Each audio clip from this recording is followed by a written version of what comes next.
திருச்செந்தூர் முருகனை வழிபடக்கூடிய சரியான முறையை பத்தி தான் இந்த வீடியோல நம்ம தெரிஞ்சுக்க போறோம். அசுரர்களை எல்லாம் அழிச்சு தேவர்களை முருகப்பெருமான் காத்து அருளிய தலம் தான் திருச்செந்தூர். பல அற்புதங்களை முருகப்பெருமான் நிகழ்த்தி காட்டிய இந்த திருத்தலம், இங்க முருகனை முறையா போய் வழிபட்டா அந்த வழிபாட்டிற்கான முழு பலனும் கிடைக்கும் அப்படிங்கறது நம்பிக்கைங்க. முருகப்பெருமானின் அறுபடை வீடுகள்ல அதிகமான பக்தர்களால போற்றி கொண்டாடப்படக்கூடிய தலமா இருக்கிறது திருச்செந்தூர். ரீசன் என்னன்னா, இதுவே முருகப்பெருமானின் அவதார நோக்கம் நிறைவேறிய தலமா கருதப்படுது. முருகப்பெருமான் தவக்கோலத்துல சிவ பூஜை செய்த நிலையில கையில தாமரை மலரோட காட்சி தரக்கூடிய ஒரே தலமும் திருச்செந்தூர் திருத்தலம் தான். சரி, திருச்செந்தூர் முருகனை வழிபடக்கூடிய சரியான முறை தான் என்ன? முருகன் அனுமதிச்சா மட்டும்தான் நம்மளால திருச்செந்தூருக்கே போயிட்டு வர முடியும். வீட்ல இருந்து கிளம்புறதுக்கு முன்னாடி ஒரு தீபம் ஏற்றி முதல்ல குலதெய்வத்தை வணங்கணும். பின்னாடி முருகன் கிட்ட நீயே துணை, நான் உன்னை நம்பிதான் வர அப்படின்னு உங்க வேண்டுதல்களை எல்லாம் சொல்லி மனதார வழிபடணும். படைத்தல், காத்தல், அழித்தல் இந்த மூன்று மும்மூர்த்திகளின்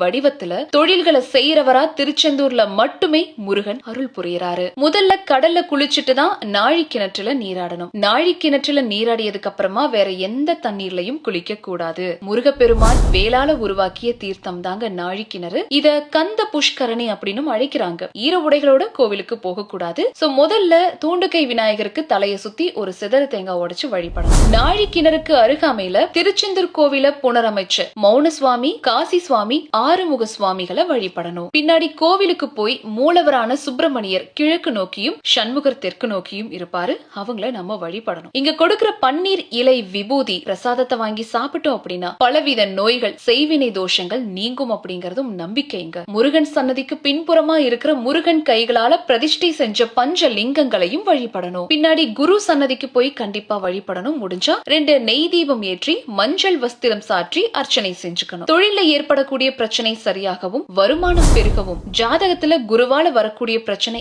எல்லாத்தையுமே நீங்க சரிப்படுத்திக்கலாம். கோவில்ல உட்பிரகாரத்துல இருக்கிற வள்ளி தெய்வானை, சண்டிகேஸ்வரர், நடராஜர், சனி பகவான், பைரவரை வழிபடணும். பாலசுப்ரமணியர், மயூரநாதர், சம்ஹாரமூர்த்தி மற்றும் சகஸ்ரலிங்கமா இருக்கக்கூடிய சிவபெருமான தரிசனம் செய்யணும். பின்னாடி பெருமாள் சன்னதி, அங்கு மலையை குடிஞ்சு வீற்றிருக்கிற பள்ளி கொண்ட பெருமாளையும் வழிபாடு செய்யணும். வீட்ல இருந்து புறப்படும் போது ₹1 நாணயம் மற்றும் ஒரு வெள்ளி துணியில மஞ்சள் தடவி எடுத்துட்டு வரணுங்க. கோவிலுடைய கொடிமரத்துல அந்த ₹1 நாணயத்தை வச்சு உங்களுடைய வேண்டுதல்களை சொல்லி வேண்டிக்கிட்டு அந்த நாணயத்தை முடிஞ்சு வைக்கணும். வேண்டுதல் நிறைவேற்றி நாணயத்தை முருகன் கிட்ட 1க்கு 10 திரும்ப காணிக்கையா செலுத்தி விடணும். கொடிமர கல்யாண விநாயகரை வணங்கி வழிபாட்டை நிறைவு செஞ்சு பிரசாதம் சாப்பிட்டுட்டு வெளியே வரும். கடற்கரையில வள்ளி குகைக்கு அருகாமையில் இருக்கிற சந்தன மலை மேல தொட்டில் கட்டி வணங்கினா குழந்தை பாக்கியம் கிடைக்கும். பெண்கள் பாரம்பரிய உடை அணிஞ்சும், ஆண்கள் மேல சட்டை இல்லாம துண்டு மட்டும் போட்டுக்கிட்டு கோவிலுக்குள்ள போகணும்.